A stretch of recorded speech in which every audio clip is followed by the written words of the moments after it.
ধর্ষণ করছে, অবশেষে মেয়েটা মারাই গেল। আজকে এই যে সংবাদটা দেখলাম, কোনো মানুষের বাচ্চা যদি কেউ হয় তার দিল অবশ্যই কান্না করবে। কিভাবে একটা মা করুণ আর্তনাদ দিয়ে বলতেছে ফাঁসি চাই, ফাঁসি চাই। আমাদের এই দেশে আইন পাশ হয়েছে, ধর্ষক যারা তাদের ফাঁসি, কিন্তু এখনো কার্যকর হচ্ছে না। আমরা চাই প্রত্যেকটা এরকম কুলাঙ্গার যারা আছে এদেরকে প্রকাশ্যে সমাজে বিচারের আওতায় আনা হোক, ঠিক কিনা? একটা হইলো একটা মানুষ গুনাহ করেছে, ব্যক্তিগত গুনাহ, এটা একটা হিসাব। কিন্তু সমাজের ভিতরে আজকে ধর্ষণ করা হচ্ছে জোরপূর্বক, এবং এটা গোপনে নয়, প্রকাশ্যে করতেছে, এবং ধর্ষণের পর হত্যা করা হচ্ছে। লাশকে পানিতে ভাসায় দেওয়া হচ্ছে, লাশকে জায়গায় জায়গায় ফেলে রাখা হচ্ছে। এটা সমাজ। বাংলাদেশ ধর্ষিতা মায়ের চেহারা দেখার জন্য বাংলাদেশ স্বাধীন হয় নাই, ঠিক কিনা করে বলে? আজ স্বাধীনতা নামে এফডিসি নামে অশ্লীলতার আসর, স্বাধীনতা মানে মিডিয়াগুলো যৌন জ্বরে কাতর। মিডিয়া মানে মিডিয়ায় যদি কেউ ধর্ষণের সেঞ্চুরি শিখায়, ওই সমস্ত মিডিয়া বাংলার জমিন থেকে বয়কট করার ডাক দেওয়া দরকার, ঠিক কিনা করে বলে? আজ স্বাধীনতা মানে এফডিসি নামে অশ্লীলতার আসর, স্বাধীনতা মানে মিডিয়াগুলো যৌন জ্বরে কাতর। মায়ের জাতি অপমান আজ রাস্তায় পথে ঘাটে, ইজ্জতাবন ঢাকার লাগি বস্ত্র নাহি জোটে। ওই মায়ের জাতির করুণ কান্না শুনিতে আমি চাইনি, ওই মায়ের জাতির অপমান আমি দেখিতে কভু চাইনি।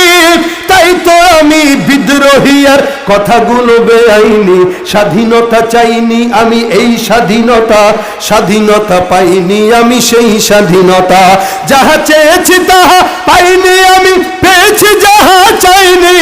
তাই তো আমি বিদ্রোহী আর কথাগুলো বেআইনি, স্বাধীনতা চাইনি আমি এই স্বাধীনতা, স্বাধীনতা পাইনি আমি সেই স্বাধীনতা। ঠিক না? দেশ ধর্ষিতা মায়ের চেহারা দেখার জন্য স্বাধীন হয় নাই। আমরা যুদ্ধের সময় ৭১-এ ধর্ষকদেরকে চিহ্নিত করে করে আমরা বিচার করেছি। বর্তমানে যারা ধর্ষণের সেঞ্চুরি করে মিষ্টি বিলায়, ওদেরকেও যদি বিচার না করা হয় এটা জুলুম হবে, ঠিক কিনা জোরে বলে? একজনকে বিচারের আওতায় আনলে এর পরবর্তীতে কোনো বেঈমান সাহস পাবে না জনসম্মুখে কোনো মায়ের ইজ্জত নষ্ট করতে। একটা প্রকাশ্যে গুনাহ সমাজে বাড়ছে, মানুষ বলতে ভুল, এটা স্বাভাবিক, কিন্তু প্রকাশ্যে যখন গুনাহ বাড়বে তখন সমাজের পরিস্থিতি করুণ হয়ে যাবে। এজন্য বিচার দরকার আছে না নাই? প্রকাশ্যে গুনাহের প্রকাশ্যে বিচার হওয়া দরকার। প্রকাশ্যে যেই জিনাগুলো হবে এগুলোর বিচার হবে প্রকাশ্যে, প্রকাশ্যে যেই চুরি হবে বিচার হবে প্রকাশ্যে, প্রকাশ্যে যেই দুর্নীতি হবে বিচার হবে প্রকাশ্যে। কারণ গোপন গুনাহ আল্লাহ পাক বলে গোপনে মাফ চাও। গোপন গুনাহ কোনোদিন সমাজে প্রতিষ্ঠিত হয় না, প্রকাশ্যের গুনাহ সমাজে প্রতিষ্ঠিত হয়। আর গোপন গুনাহ যেটা আছে, রাসূল বলেন এই গুনাহ যদি কেউ জেনেও ফেলো কোনো মাধ্যমে, তাহলে ওটাকে ঢেকে রাখো, কারণ আল্লাহ পাক সেটা গোপন রেখেছে, সে গোপনে করেছে বিদায়, তুমি প্রকাশ করার কে?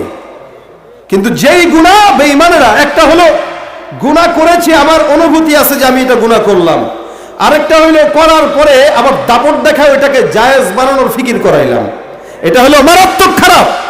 এজন্য এই সমস্ত প্রকাশ্যে গুনাহগারদেরকে সমাজে রাষ্ট্রীয়ভাবে প্রকাশ্যে শাস্তির আওতায় আনা দরকার আছে না নাই? আল্লাহ পাক এই সমস্ত কুলাঙ্গারদেরকে হেদায়েত দেখ, হেদায়েত না থাকলে এদের বিচার আল্লাহ করা।